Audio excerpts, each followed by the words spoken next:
صبر ایوب۔ حضرت ایوب علیہ السلام اللہ تعالی کے نبی تھے۔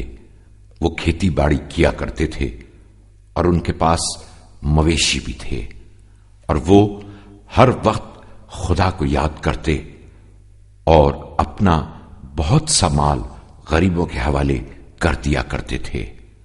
ایک دن شیطان نے اللہ تعالی سے عرض کیا کہ ایوب کی ساری نیکی صرف اس لیے ہے کہ تو نے اسے بہت مال و دولت عطا کیا ہے۔ شیطان کو جھوٹا ثابت کرنے کے لیے اللہ تعالی نے حضرت ایوب سے اس طرح امتحان لیا کہ ایک دن بہت زیادہ بارش ہوئی اور زبردست سیلاب آیا۔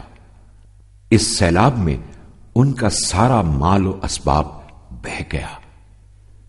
شیطان نے اس موقع سے فائدہ اٹھایا اور فوراً ایک بوڑھے کے روپ میں حضرت ایوب کے پاس پہنچ گیا اور کہنے لگا، تمہارا سارا مال و اسباب سیلاب میں بہہ گیا، اگر خدا کو تم سے محبت ہوتی تو ایسا ہرگز نہیں ہوتا۔ یہ سن کر حضرت ایوب نے فرمایا، وہ دولت مجھے اللہ تعالی ہی نے بطور امانت دی تھی اور اس کے بہہ جانے پر مجھے کوئی افسوس نہیں ہے۔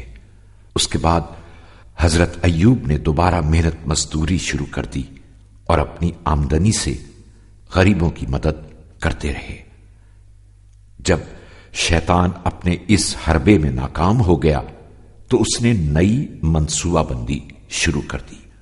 اب اس نے خدا کے حضور عرض کیا کہ چونکہ ایوب کے بہت سارے جوان بچے ہیں، اس لیے وہ سوچ رہا ہے کہ جو مال سیلاب میں بہہ گیا ہے وہ سارا اس کو دوبارہ مل جائے گا، اس لیے اب تو اس کے بچوں کو مار دے تاکہ میری بات ثابت ہو جائے۔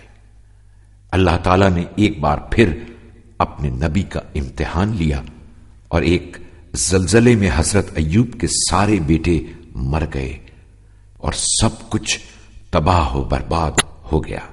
شیطان چاہتا تھا کہ حضرت ایوب اللہ سے دور ہو جائیں اور اس کی عبادت کرنا چھوڑ دیں، اس لیے وہ ایک بوڑھے کی شکل میں آپ کے پاس آیا اور کہنے لگا، اللہ نے تمہارے سارے بچوں کو مار دیا تو کیا تم اب بھی اس کا شکر ادا کرتے رہو گے؟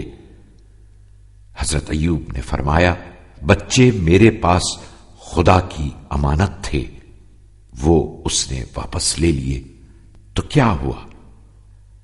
اس کے بعد وہ اللہ کی عبادت اور شکر میں مصروف رہے۔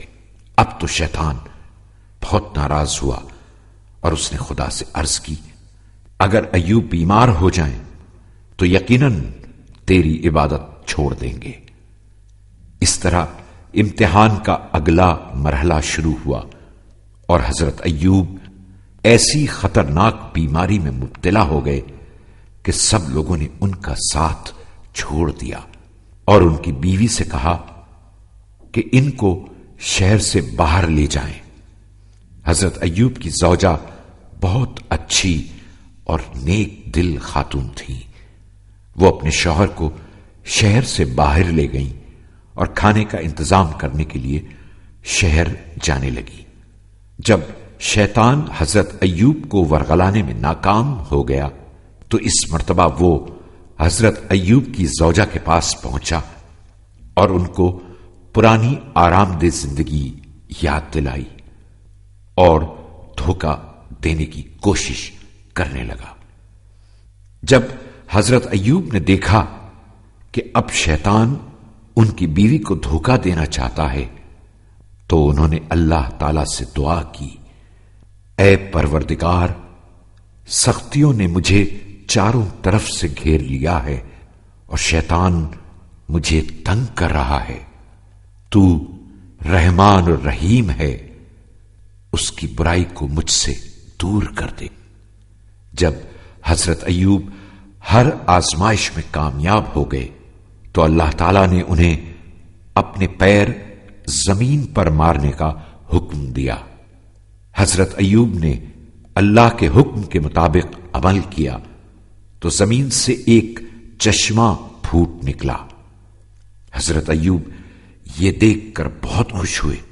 پھر آپ نے اس میں سے تھوڑا سا پانی پیا اور اسی سے غسل کر کے شفایاب ہو گئے۔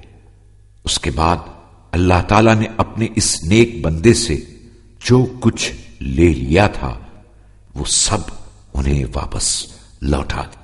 اس طرح حضرت ایوب خوشی خوشی دوبارہ اپنی پرانی زندگی کی طرف لوٹ گئے اور پوری دنیا کو سختیوں کے مقابلے میں صبر کرنے کا راستہ دکھا دیا۔